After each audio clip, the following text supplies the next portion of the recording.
I've been trying to do what I find meaningful over the last 10 years. And I've tried to work with some people's movements very peripherally.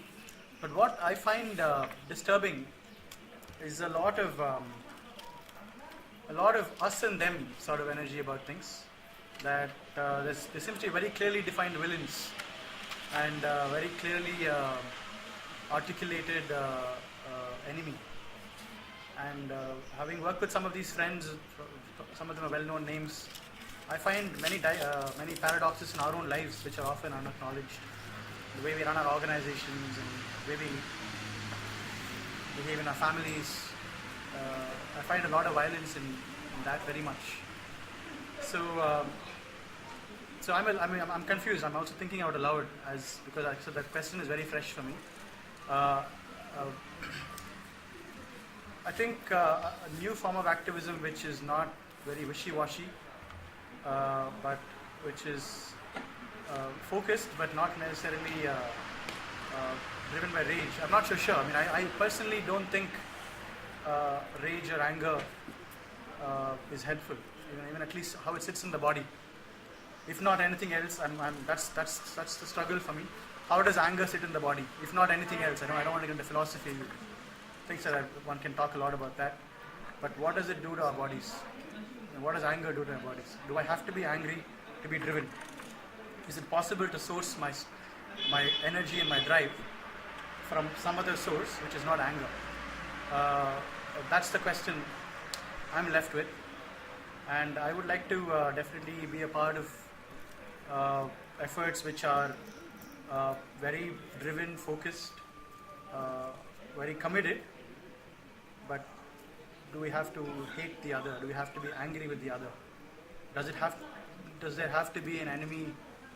Is the question I'm left with. You kind of triggered something for me because I've always believed that we should all be personal activists, and I feel like I've always been a happy, but in my personal life, an activist. But I think until this forum, I've been kind of turned off from activism. Even if I felt strongly about everything they were speaking, the energy of it would always turn me off. So I always did it in my own way and in the areas that I was passionate about, which was health. And from health, it obviously links to everything else, but that was my core always. But this is the first place, like with what Sangeeta said about that slow but constant burning in the stomach, that balance between that fire and that peace, they can both kind of coexist. And I feel like I was only able to do it for myself in my own way, but it's lovely to at least have that discussion enter into this space. So then now I feel like that's when I said there's a door opening, because I can see a group of people that are at least attempting to bring that balance, So it's, I don't know where it's headed, but this is very hopeful. Again, hope. Definitely. One thing that has been missing or emerging now is healing. One thing that we all have been talking about a lot. I'm not sure in the Sangam, but I know people here have been. So I see that as a very important part of, be it activism, bringing change, whatever you want to name it, the kind of thing that we want to do in the world needs a lot of healing, and to also not store that anger, rage, irritation, get it out and work from a space of I know the other person is, whatever they're doing, it may be wrong, but they're not doing it deep down. Truly they're also human, and there's some layers and layers which has made them do what they do, and I forgive them for that. But I'm not okay with what they do. I'm definitely protecting myself and trying to protect a lot of other people, and also try and stop the other person, but from a space of understanding that deep down the other person is also human, whoever is doing wrong as such. So healing is something that I see is a very important and something that I'd like to engage with more. Talk about anger. I think anger is a natural feeling, and it's actually required. You actually have to be angry to start from somewhere. Yeah. Probably not stay angry throughout. Yeah. Direct your anger towards passion. But I think anger. It doesn't necessarily have to be a negative emotion. Yeah. Yeah, sure. But yeah, anger is definitely what you begin with. And I've always had problems with the fire that's inside to like. I also find it quite unjust to just let it cool down a little bit, because when you see so much around, historically, culturally, even at present, it just does not, I do not understand by what virtue do I let this cool down. And there's this, and there are certain factors that stop you from being physically violent, but I try to pour my anger through different means, by writing, by individual choices in terms of religion or countering patriarchy, and the way I conduct and behave with the larger system. For instance, even consumerism. So instead of getting physically violent, I try to put myself and do things that let it a little cool down. And As I see it, individual change and systemic change are closely connected. The system, in my opinion, is a set of extractive and exploitative relationships. I mean, the whole, if I break it down, in its individual interactions, it's a bunch of exploitative relationships.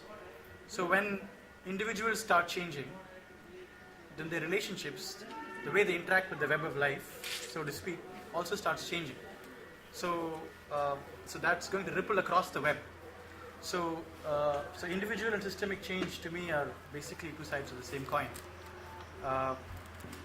So individual change, I mean, it's not just I'm doing navel gazing. I'm not calling that individual gazing. I mean individual change. But true change of the individual also, I think, is a small part of the system changing. And when these little droplets hold hands, they actually start becoming a stream. That stream picks up force, and then it has its own momentum. The metamorphosis of the caterpillar, you guys might have heard of that metaphor. I think it's a very powerful metaphor where these cells emerge within the body of the caterpillar. Then they become more and more. The caterpillar becomes, it dies, so to speak. It becomes this gooey mass. But out of that collapse comes a butterfly. So individual change, so to speak, are these imaginal cells.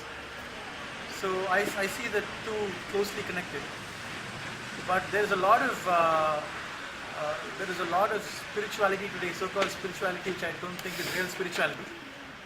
And I also would like to say there's a lot of activism today, which I personally don't think is real activism. So somewhere I think we need to find or reclaim the authentic spirit of both these and bring them together.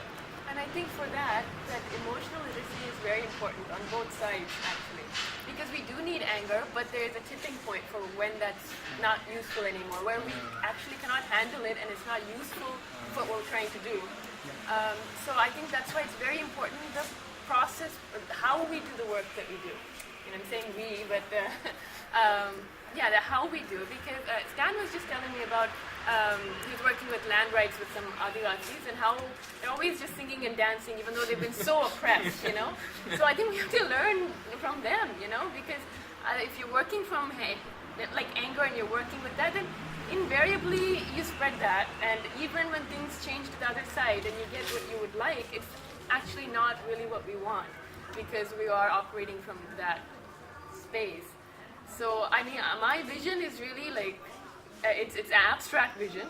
It's no painting, but it's really a place where we operate from the heart instead of the mind, and from that we sense our interconnectedness. So that, I mean, it's very abstract and it sounds like floozy, but it's just that for me. It's really that, which is why for me the process of it is so important, and I'm very